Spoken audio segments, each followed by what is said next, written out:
revolutionary deal. Now this is the Scamper rig, guys, here. This is sort of the signature core tackle setup. You got a nice, this is about a 2 or 3/0 hook with an O'Shaughnessy bend. The O'Shaughnessy bend is the best hook for hooking fish. And it's got a lead on the shank of the hook right here. Now this is the whole key with it. Now I'm gonna show you guys how to rig it and how I set it up, because I do it the same way that I rig with my regular straight shank hook. Prior to the Scamper rig, I just used the straight shank Gamakatsu on there, but this is sort of taken over for me. So let me show you the setup that I use on it, and then we're gonna get into all the details about fishing it.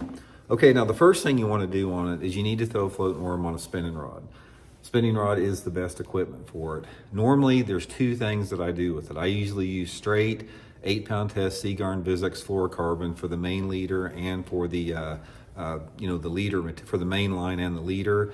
Sometimes I will use 10-pound test Seaguar Visex braided line, and I'll use a fluorocarbon leader, the Seaguar Visex fluorocarbon leader, if the water's a little bit stained.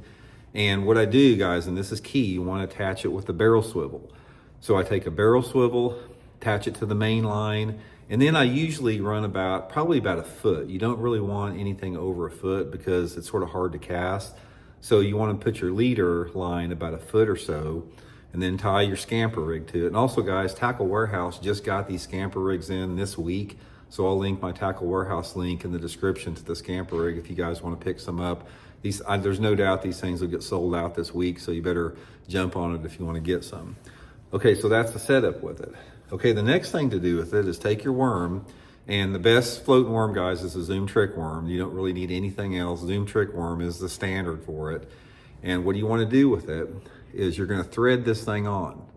Now, it's very important. What you want to do is come through the rib side right here. You got a flat side like that, and you got a rib side. You want to come through the rib side and just go super slow, because it really makes a big difference. If you thread this on and you get that hook off to the side a little bit, the worm it sort of spins, it doesn't run straight. So really focus and take your time of running that thing, super, super slow right through the center part of the worm. And you're gonna wanna come out, see the egg sac right there? You're gonna wanna come out right in the middle of that egg sac. So I'll sort of show you here. See how I got that? We're coming out right at the egg sac. And then you want to pull it up like this, cover the shank of the hook with it. And the key on this, which a lot of people don't understand, is you want to leave the worm